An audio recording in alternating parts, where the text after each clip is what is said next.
నమస్తే, welcome to Telugu రాజ్యం. నేను మీ వెంకట గన్నవరపు. ప్రస్తుతం ఎంపీ మిథున్ రెడ్డి అమిత్ షాకి లేఖ రాశారు. కల్తీ లిక్కర్ తయారు చేస్తున్న మద్యం మనం చూసాం. ఆ ఫ్యాక్టరీలను పట్టుకున్నారు. మొలకల చెరువు సంఘటన అనేక చోట్ల కూడా వెలుగు చూస్తుంది. వాళ్ళకి ఇక్కడ 2 ఉన్నాయని, ఇతర రాష్ట్రాల్లో 1 ఉన్నాయని, అసలు వారు ఫారెన్లోనే ఆ వ్యాపారం చేస్తారని వాళ్ళే నడుపుతున్నారని, ఆ జయచంద్రారెడ్డి ఇన్ఛార్జ్ ఉన్నారు, టీడీపీ నుంచి బహిష్కరించారు, ఆయన వెనకాల టీడీపీ కీలక నేతలు ఉన్నారని అనేక రకాల ఆరోపణలు వచ్చినాయి. దీని మీద సిబిఐ విచారణ జరపాలని ఆయన కేంద్ర హోంశాఖ మంత్రి అమిత్ షాకు లేఖ రాశారు. ఇదంతా ఒక ఎత్తు అయితే, గతంలో మద్యం పాలసీ మీద, మద్యం విధానం మీద ఒక కేసు ఉంది. ఆ కేసు మీద ఈయన అరెస్ట్ అయ్యి 71 రోజులు బెయిల్ రాకుండా ఉండి 71 రోజులకి బెయిల్ వచ్చింది. ఇదంతా ఒక ఎత్తు.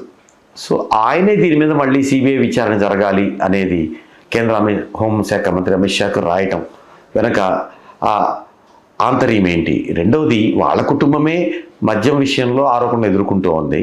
ఇప్పుడు ఈయన కల్తీ మద్యం మీద రాశారు.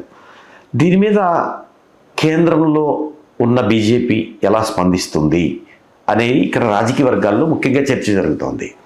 ఎందుకంటే ఐక్యరాజ్య సమితి సర్వసభ్య సమావేశాలకు కొంతమంది ఎంపీలని మొదటి నుంచి ఆనవాయితీ, ప్రతిపక్షంలో ఉన్న అధికార పక్షంలో ఉన్న వాళ్ళైనా ఇక్కడ అధికార ప్రతిపక్షాలన్న తారతమ్యాలు లేకుండా దేశం గురించి రిప్రజెంటేషన్ ఇస్తారు కాబట్టి, దేశ ప్రతినిధులుగా వెళ్తారు కాబట్టి సామర్థ్యాలు వేలో పంపిస్తారు. గతంలో రాజీవ్ గాంధీ ప్రధానమంత్రిగా ఉన్నప్పుడు అటల్ బిహారీ వాజ్పేయి, బీజేపీ నుంచి అటల్ బిహారీ వాజ్పేయిని పంపించారు.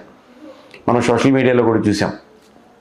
కాశ్మీర్ అంశం మీద ఆయన మాట్లాడుతూ పాకిస్తాన్ మీద గేరావు చేస్తూ మాట్లాడారని, అంటే దానికి కూడా మనం సోషల్ మీడియాలో అప్పుడు ఒకళ్ళు దొంగ తీసుకెళ్ళాడు, పాకిస్తాన్ వ్యక్తి వచ్చి దొంగతనం చేశాడంటే అప్పుడు పాకిస్తాన్ ఎక్కడుందని అడిగితే అప్పుడు పాకిస్తాన్ లేనప్పుడు కాశ్మీర్ మీది ఎలా అవుతుంది, కాశ్మీర్ పాకిస్తాన్ ఎలా అవుతుందని అటల్ బిహారీ వాజ్పేయి అన్నారని మనం సోషల్ మీడియా కథనాల్లో కూడా మనం గతానికి సంబంధించి చూసాం.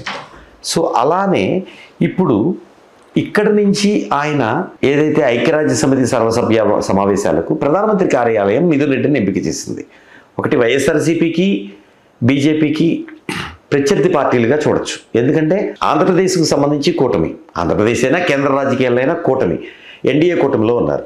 సో ఈ నేపథ్యంలో వైసీపీ కూడా వాళ్ళకి ఫేవర్గా ఉండటము, ఉపరాష్ట్రపతి ఎన్నికల్లో ఓటు చేయటము, దాదాపు 11 సీట్ల ఓట్లు వచ్చాయి ఎలక్టోరల్ కాలేజీలో, లబ్ధి చేకూర్చింది.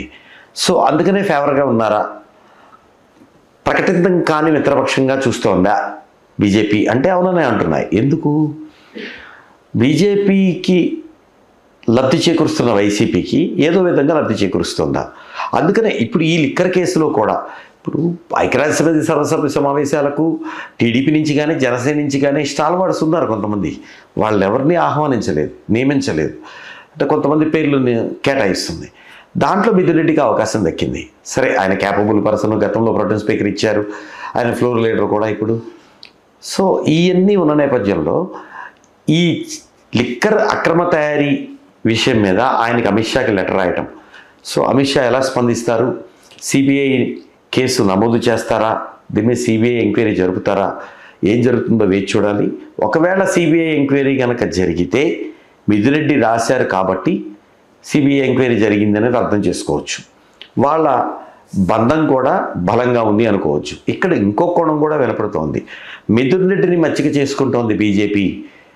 బీహార్ ఎన్నికల తర్వాత మిథున్ రెడ్డితో పాటు ఇంకొంతమంది నాయకుల డంపును ఒకేసారి బీజేపీలోకి డంపు చేసి స్టాండర్డ్గా రాజకీయం చేయాలి, ఒక సామ్రాజ్యాన్ని ఏర్పాటు చేసుకోవాలి ఆంధ్రప్రదేశ్లో రాజకీయ పరంగా, పార్టీ పరంగా అని బీజేపీ ఆలోచనలు కూడా ఉన్నాయి. అందుకనే మిథున్ రెడ్డిని వీళ్ళు కొంత ప్రతిదానికి మిథున్ రెడ్డి విషయంలో సానుకూలంగా స్పందిస్తున్నారు. ఎందుకంటే ఇద్దరు 2 లక్షల చొప్పున పూచీకత్తు, వారానికి 2 సార్లు పోలీస్ స్టేషన్లో హాజరు కావాలని కండిషన్ బెయిల్పై 71 రోజుల తర్వాత రిలీజ్ అయిన మిథున్ రెడ్డి ఇప్పుడు ఐక్యరాజ్య సమితి సర్వసభ్య సమావేశానికి వెళ్ళాలంటే పాస్పోర్టు, వీసా అంటే ఆల్రెడీ వస్తుంది, పాస్పోర్టు రిలీజ్ చేయాలి. ఇంటర్నేషనల్ టూర్ వెళ్ళడానికి పర్మిషన్ కావాలి, వస్తుంది ఖచ్చితంగా.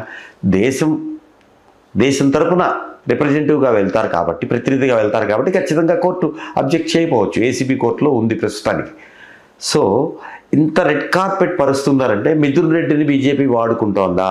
ఎంత కాదన్నా రాయలసీమలో పట్టున్న నాయకుడు, వాళ్ళ తండ్రి పెద్దిరెడ్డి రామచంద్రారెడ్డి కూడా పట్టున నాయకుడు, సీనియర్ లీడర్, చంద్రబాబు సమకాలీన రాజకీయ నాయకుడు.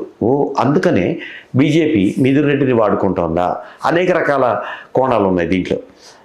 సిబిఐ ఎంక్వైరీకి ఏదైతే కోరుతూ మిథున్ రెడ్డి లేఖ రాశారో బీజేపీ ఎలా స్పందిస్తుందో వేచి చూడాలి.